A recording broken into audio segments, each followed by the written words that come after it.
എല്ലാവർക്കും B2O ചാനലിൻ്റെ പുതിയ വീഡിയോയിലേക്ക് സുസ്വാഗതം. ഞങ്ങൾ നിങ്ങളെ പരിചയപ്പെടുത്താൻ പോകുന്നത് പാലക്കാട് ജില്ലയിലെ കുളവൻമൊക്കിലുള്ള ഒരു അതിപുരാതനമായ ക്ഷേത്രത്തെയാണ്. കുളവൻമൊക്കിൽ നിന്നും പുത്തനൂർ പോകുന്ന റോഡിലായിട്ടാണ് അഴകൊത്ത മഹാദേവ ക്ഷേത്രം സ്ഥിതി ചെയ്യുന്നത്. വരൂ, നമുക്ക് യാത്ര തുടരാം.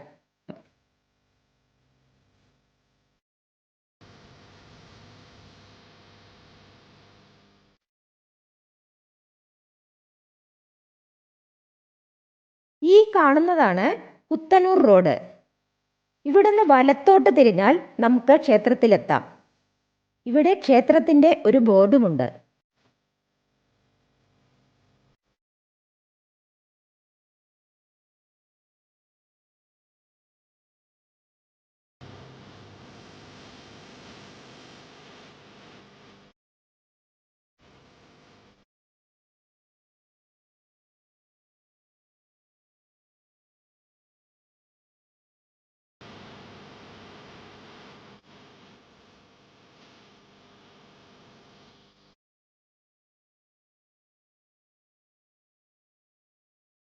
അങ്ങനെ നമ്മൾ ക്ഷേത്രത്തിൻ്റെ മുന്നിലെത്തി. അതാ ഒരു ഗജവീരൻ നടന്നു വരുന്നു.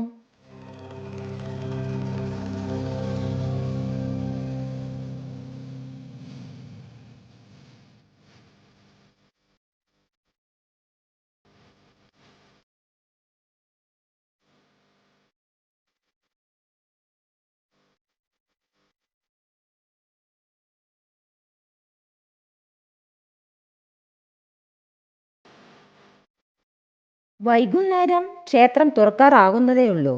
അതുകൊണ്ട് നമുക്ക് ക്ഷേത്രത്തിൻ്റെ വെളിയിലുള്ള കാഴ്ചകൾ കണ്ടുവരാം.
പാലക്കാടിൻ്റെ പ്രകൃതി രമണീയത തുളുമ്പി നിൽക്കുന്ന ഒരു ശാന്തമായ പ്രദേശത്തിലാണ് ഈ ക്ഷേത്രമുള്ളത്.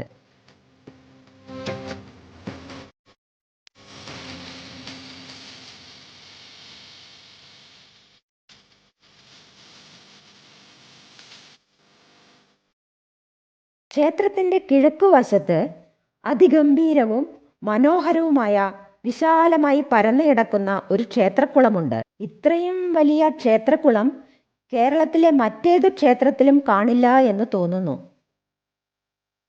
ഏകദേശം 6.25 ഏക്കർ വിസ്തൃതിയുള്ള കുളമാണിത്. കുളത്തിനോട് ചേർന്ന് തന്നെ ഒരു കിണറും കാണാം. സമയം വൈകിട്ട് 5:30 മണിയായി. ക്ഷേത്രനട തുറന്നു. ക്ഷേത്രത്തിന് വെളിയിൽ ഉപദേവതകളായി ശ്രീരാമൻ, ഹനുമാൻ, ശാസ്താവ്, നാഗരാജാവ് എന്നിവരുണ്ട്. പേരുപോലെ തന്നെ അതിമനോഹരമായ ഒരു ക്ഷേത്രമാണിത്.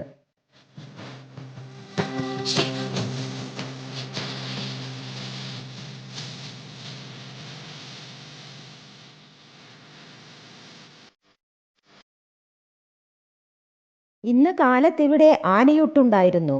ആ ഗജവീരനെയാണ് നമ്മൾ ആദ്യം കണ്ടത്. ഇനി ഞങ്ങൾ ക്ഷേത്രത്തിനകത്ത് പോയി അഴകൊത്തപ്പനെ കണ്ട് നിങ്ങൾക്കെല്ലാവർക്കും വേണ്ടി പ്രാർത്ഥിച്ചു വരാം. ക്ഷേത്രത്തിനകത്ത് കയറിയ ഉടനെ ഇടതുഭാഗത്തായി തിരുമാന്താംകുന്നിലമ്മയെ കാണാം. നല്ല ഭംഗിയുണ്ട് കാണാൻ. നല്ല വട്ടത്തിലുള്ള ശ്രീകോവിലാണ്. ശ്രീകോവിലിനകത്ത് അല്പം ഉയരത്തിലായിട്ടാണ് ഭഗവാന്റെ പ്രതിഷ്ഠ. ശ്രീകോവിലിന് വെളിയിലായി മണ്ഡപത്തിൽ അതിമനോഹരമായ നന്ദി ഭഗവാനെയും കാണാം. ക്ഷേത്രത്തിന്റെ പേരിനെ അന്വർത്ഥമാക്കുന്ന മുഖഭാവമാണ് ശിവഭഗവാന്റേത്. അഴകത്തപ്പൻ തന്നെയാണ്. ഇത്രയും നേരം നിങ്ങളുടെ വിലയേറിയ സമയം ചിലവാക്കി ഈ വീഡിയോ മുഴുവൻ കണ്ട നിങ്ങൾക്കെല്ലാവർക്കും അഴകത്ത മഹാദേവന്റെ അനുഗ്രഹം എന്നും എപ്പോഴും ഉണ്ടാകട്ടെ എന്ന് പ്രാർത്ഥിക്കുന്നു. ഓം നമഃ ശിവായ. ലോകാ സമസ്ത സുഖിനോ ഭവന്തു. മറ്റു മഹാക്ഷേത്രങ്ങളുടെ വീഡിയോകളും ഞങ്ങളുടെ ഈ ചാനലിൽ നിങ്ങൾക്ക് കാണാവുന്നതാണ്. കണ്ടതിന് ശേഷം മറ്റുള്ളവരിലേക്ക് ഷെയർ ചെയ്യുവാനും സബ്സ്ക്രൈബ് ചെയ്യുവാനും വിനീതമായി അപേക്ഷിക്കുന്നു.